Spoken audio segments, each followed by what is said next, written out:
In 1874, a crew of men pushed a raft into open ocean, 400 kilometers of it, no engine, no map. On board was one object, a single stone disc, wider than a man is tall, carved by hand with tools made of shell. Then a storm hit, the stone sank, and for the next 100 years, people kept spending it. The island was Yap, Western Pacific. The stones were called rye. Some weighed 4 tons. Nobody ever moved them. They simply stood where they stood. Ownership changed out loud, by agreement. Everyone remembered who owned which stone. That was enough, even the one at the bottom of the sea. Western anthropologists wrote it down and called it primitive. Then they flew home and paid for dinner with paper. Here is what nobody tells you. Value is not a property of matter. There is no atom of worth. No instrument measures it. A gold bar and a granite rock are both just rocks. One of them we all agree to believe in. The banknote in your wallet is worth nothing, literally nothing. Paper and cotton, about 14 cents to print. Its value is a shared hallucination, and the most powerful one humans have ever built. You were taught it began with barter, chickens for shoes, grain for an axe. It is in every economics textbook on earth. It never happened. In 1985, anthropologist Caroline Humphrey reviewed the entire record. Her conclusion, no barter economy has ever been described, anywhere. David Graeber went further. What came first was not trade, it was debt. Mesopotamia, 5,000 years ago. Temple scribes pressed numbers into wet clay. Who owed what, to whom? Nothing changed hands. Money did not begin as a thing, it began as memory. Coins came much later, around 600 BC in Lydia, and the ruler stamped his own face onto the metal. That stamp was not decoration, it was a promise. Money has always been somebody's promise. 17th century London. Goldsmiths kept people's gold in vaults. In return, they handed out paper receipts. Soon, nobody bothered collecting the gold. They traded the paper. And the goldsmiths noticed something. Most of the gold never moved. So they wrote receipts for gold that did not exist. And it worked, because nobody ever asked at the same time.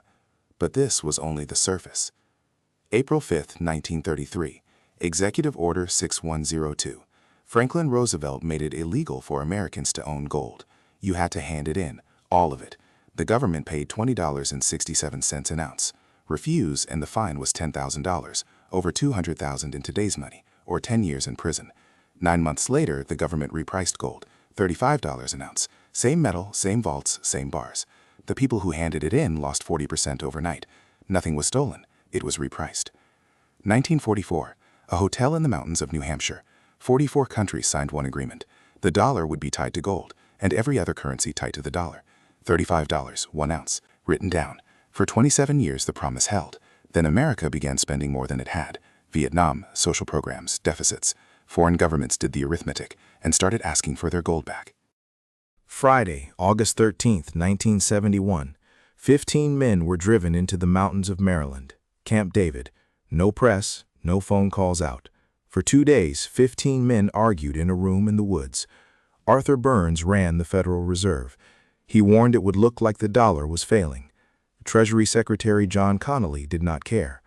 Sunday night, August 15th. Nixon went on television. He interrupted the most popular show in America, and he used one word: temporarily. The dollar would no longer be convertible into gold. That was 55 years ago. It never came back. From that Sunday, the dollar was backed by nothing. Nothing but the promise of the government that prints it. And so was every currency on earth. For the first time in history, all money everywhere was pure belief. And once money is belief, it can simply be made. Ask yourself where money actually comes from. Most people say the government prints it. That is wrong. In 2014, the Bank of England published it plainly. When a bank makes a loan, it lends nobody's savings. It types a number into your account. The money did not exist before that keystroke. Around 90% of all money was created this way, by banks, out of nothing, as debt. And here is the part that is actually about you. In the 1730s, a banker named Richard Cantillon noticed something. New money never arrives everywhere at once. It arrives somewhere first. Whoever touches it first spends it at old prices. Everyone else receives it later, after the prices have already moved. It is not a tax. Nobody votes on it. But it moves wealth in one direction, quietly, forever. Since 1971, the number of dollars in existence has grown about 30 times. In 2020 alone, trillions appeared in under 2 years, and the dollar you were saving lost about 87% of its purchasing power. So when you feel like you are running and never arriving, you are right. You are not bad with money. You are holding an asset designed to leak. Your grandfather's salary bought a house. Yours buys the rent on one. Nothing about you failed. The measuring stick moved. The people of Yap were never primitive. They knew exactly what money was.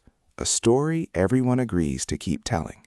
The only difference is they could see their stone, and they knew who was allowed to carve new ones. You don't. That is the whole trick. Money is not real, but who gets to make it? That is the most real thing in your life.